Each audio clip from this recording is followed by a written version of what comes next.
और हमारे साथ हमारे खास मेहमान सुशील मोदी इस वक्त मौजूद हैं, जो सालों तक उप मुख्यमंत्री रहे बिहार के और अब बीजेपी के राज्यसभा सांसद हैं। सुशील मोदी जी, पहला सवाल तो यही है कि जो कुछ रात को घटा, रात के 12 बजे के करीब अगर पुलिस वाले किसी के घर में घुसते हैं और महिलाओं से लेकर बच्चियों तक और बुजुर्ग से लेकर जवान तक उन सब की पिटाई करते हैं, तो इसके लिए अकाउंटेबिलिटी तो तय होना चाहिए। नहीं, देखिए, इसकी आवश्यकता नहीं थी। ये कोई शातिर अपराधी नहीं थे, ये किसान हैं जो आक्रोश में है, चूंकि उनको 2012 की दर पर मुआवजा दिया जा रहा था, जबकि 2022 चल रहा है और करीब 80 दिनों से आंदोलन चल रहा था, लेकिन किसी ने ध्यान नहीं दिया। और इसलिए जो आवेश था, उसमें कुछ घटना घट गई होगी, लेकिन इसका अर्थ ये नहीं कि आप उनके घर में रात को 12 बजे जाएं। इसलिए मैंने एसपी को यही कहा फ़ोन करके, किया ये अपराधी थे क्या? तो इसलिए कोई दंगाई हो, कोई बलात्कारी हो, कोई डकैत हो, क्या रात को 12 बजे रात को उनके घर में जाकर, और जो मैंने वीडियो देखा वो भयावह वीडियो है, देखकर रोंगटे खड़े हो जाते हैं कि इस प्रकार से भी पुलिस निर्दयता पूर्वक और दरवाज़ों को तोड़ रही है, महिलाओं को पीट रही है, ये बहुत ही भयावह है। तो ऐसे पुलिसकर्मियों को लाइन हाजिर करने से काम नहीं चलेगा, उनको तो बर्खास्त किया जाना चाहिए। लेकिन मुख्य बात है मुआवजा। तीसरी, जब 2013 की रेट पर क्यों मिलना चाहिए? आप 2022 में मुआवजा दे रहे हैं, तो 2022 के न जो आज का जो बाजार दर है, अब वो सरकारी अधिकारी करें कि जो मिनिमम रजिस्टर रहता वहाँ पर MBR कहते हैं बिहार में, वो 2013 के बाद रिवाइज नहीं हुआ। तो ये आपका काम है रिवाइज करना। लेकिन 2013 के आधार पर अगर आज मुआवजा दिया जाएगा तो आप या मैं कोई भी हूँ, कोई भी उसको स्वीकार नहीं करेगा। लेकिन सुशील मोदी जी, अगर देखें तो ये जो पूरा प्रोजेक्ट है, ये केंद्र और हिमाचल प्रदेश सरकार के संयुक्त स्वामित्व वाली कंपनी है, SJVN, तो ये जिम्मेदारी तो बनती है ना कि अगर आप 2013। और देखिए, मुआवजा बांटना है राज्य सरकार को।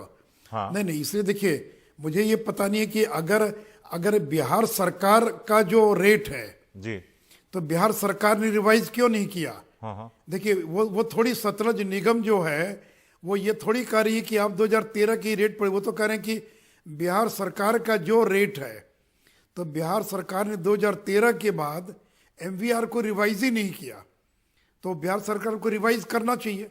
लेकिन जब चाहे वो सतलज निगम हो, केंद्र हो या राज्य हो, जी, कोई हो, देखिए केंद्र हो या राज्य हो, अगर आज मुआवजा बंट रहा है तो हाल फिलहाल के रेट पर ही मुआवजा मिलना चाहिए, और नहीं तो ये प्रोजेक्ट वहां लग नहीं पाएगा।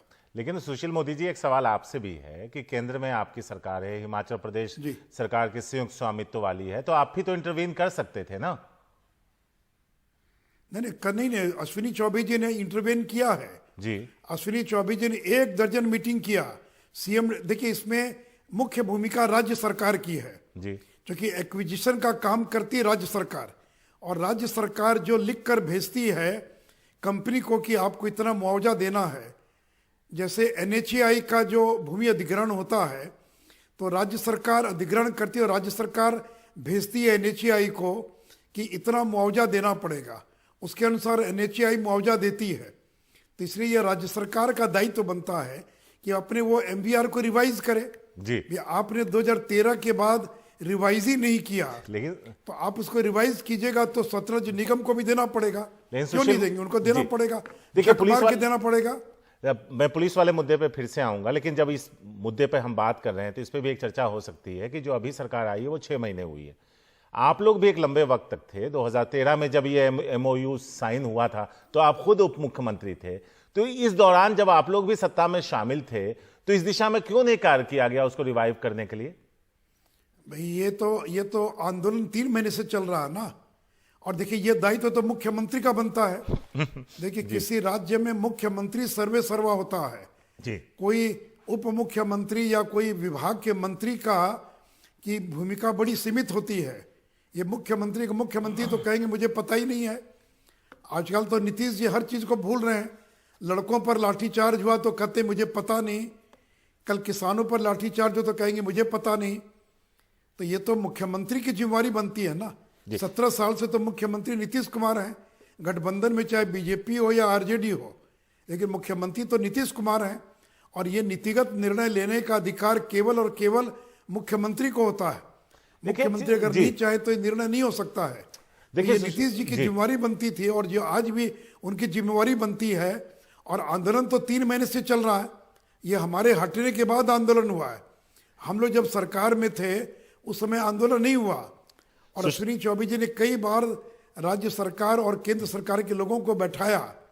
एक चीज बताइए, मुख्यमंत्री को इसका समाधान करना चाहिए। उसकी ये जिम्मेवारी बनती है, मुख्यमंत्री की जिम्मेवारी बनती है इसके समाधान करने की। जो हम वापस चलेंगे, लेकिन एक सवाल और आपसे था कि अगर हम बिहार की स्थिति देखें सुशील मोदी जी, तो वहां पे कोई उद्योग है नहीं। मैं खुद बिहार से आता हूं, कटिहार मेरा एक छोटा सा शहर है जो मेरा घर है।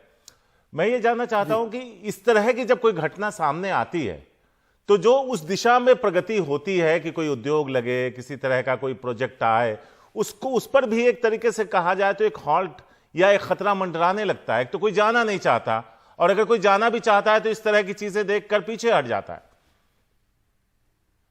नहीं, ऐसा नहीं है। देखिए, सिंगूर की घटना घटी ना बंगाल के अंदर जी, तो ये किसी भी राज्य में, और देखिए 700 एकड़ जमीन तो उन्हीं किसानों ने दिया। ये जो चौसा में जो पावर प्लांट लग रहा है इसमें 700 एकड़ जमीन उन्हीं किसानों ने दिया है। और उसमें कभी कोई आंदोलन नहीं हुआ, क्योंकि ये 2013, 14, 15 में जमीन दी गई। लेकिन बाद में जो जमीन का अधिग्रहण किया गया तो स्वाभाविक है, मैं अगर आप भी होते, मैं भी होता उस जगह पर, तो आक्रोशित होना बहुत स्वाभाविक है। बिल्कुल। और इसलिए उनको वर्तमान दर पर मुआवजा मिलना चाहिए। एक सवाल था कि पुलिस ने, हम इसको शाम से इस खबर को कवर कर रहे हैं सुशील जी, इसमें देखा कि पुलिस ने पहले तो कहा कि हमने लाइन हाजिर कर दिया, उसके बाद पुलिस का एक स्टेटमेंट आ गया तस्वीरों के साथ कि हिंसा हुई, ये हुआ, वो हुआ, इसलिए हमने जाकर के रात को वो दबिश दी और उठाने की कोशिश की। तो सवाल ये है कि या तो वो पहले ठीक कह रहे थे या बाद में ठीक कह रहे हैं। अगर दूसरी बात जो वो कह रहे हैं अगर वो सही है तो फिर उनको लाइन हाजिर तो करना नहीं चाहिए था अपने पुलिस वालों को। तो कंट्राडिक्शन तो है वहां। देखिए, मुख्य बात यह कि रात को नहीं, देखिए पुलिस तो गई रात को 12 बजे के बाद जी, तो रात को 12 बजे तो पथराव नहीं ना हो रहा था। बिल्कुल। अगर मान लीजिए कि किसानों ने गेट पर ताला बंद कर दिया, वहां पर कोई झड़प हुई हो, लेकिन वो कोई अपराधी तो नहीं ना है, तो आपको आंदोलनकारी और अपराधी दोनों के बीच में अंतर करना पड़ेगा। आप आंदोलनकारी से कैसा व्यवहार करेंगे और अपराधी से कैसा व्यवहार करेंगे। और घटना घटी दिन में 2-3 बजे और रात को 12 बजे आप जा रहे हैं गिरफ्तार करने के लिए। आप सुबह भी जा सकते थे। बिल्कुल। और फिर महिलाओं को मारने की जरूरत क्या थी? अगर वो वीडियो किसी ने नहीं लिया होता और वो वीडियो वायरल नहीं होता तो पता भी नहीं चल पाता कि किस प्रकार की बर्बरता हुई है। तो इसलिए वैसे पुलिस कर्मियों को तो अविलंब जो है और बर्खास्त किया जाना चाहिए। सुशील मोदी जी, एक इंफॉर्मेशन थी जिस पर हम आपसे जानना चाहेंगे कि जुलाई 2022 तक की अगर बात करें तो बिहार में 10 अहम सड़क परियोजनाएं हैं जो फंसी हुई हैं क्योंकि जमीनों का अधिग्रहण नहीं हुआ है। इस दिशा में भी स्पीडअप हो जिससे किसानों को भी उचित मुआवजा मिले और जो इंफ्रास्ट्रक्चर है वो भी इंप्रूव हो और जल्दी से जल्दी हो, इस दिशा में भी कदम उठाना चाहिए। देखिए, मैं फिर जो आपसे कह रहा हूं कि राज्य के अंदर सीएम सर्वे सर्वा होता है जी, और विभिन्न विभागों में जो कोऑर्डिनेशन का काम है जी, वो मुख्यमंत्री के अलावा कोई डिप्टी सीएम नहीं कर सकता। मैं भी तो 13 साल था डिप्टी सीएम जी। तो जो इंटर डिपार्टमेंटल कोऑर्डिनेशन का काम है वो केवल मुख्यमंत्री ही कर सकता है। और ये नीतिगत निर्णय है, नीतिगत मामले हैं। आज बिहार में हम लोग भी जब थे, नितिन गडकरी जी बार बार शिकायत करते थे, नीतीश जी नाराज हो जाया करते थे नितिन गडकरी पर। 2 दर्जन से ज्यादा सड़क की बड़ी बड़ी परियोजनाएं केवल लैंड एक्विजिशन के कारण अटकी हुई है।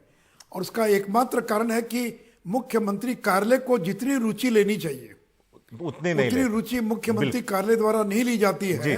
और उसी का परिणाम है कि चाहे हम लोग थे सरकार में या आज कोई सरकार में है जी, परियोजनाएं लंबित पड़ी हुई हैं क्योंकि जमीन बिहार सरकार नहीं दे पा रही है।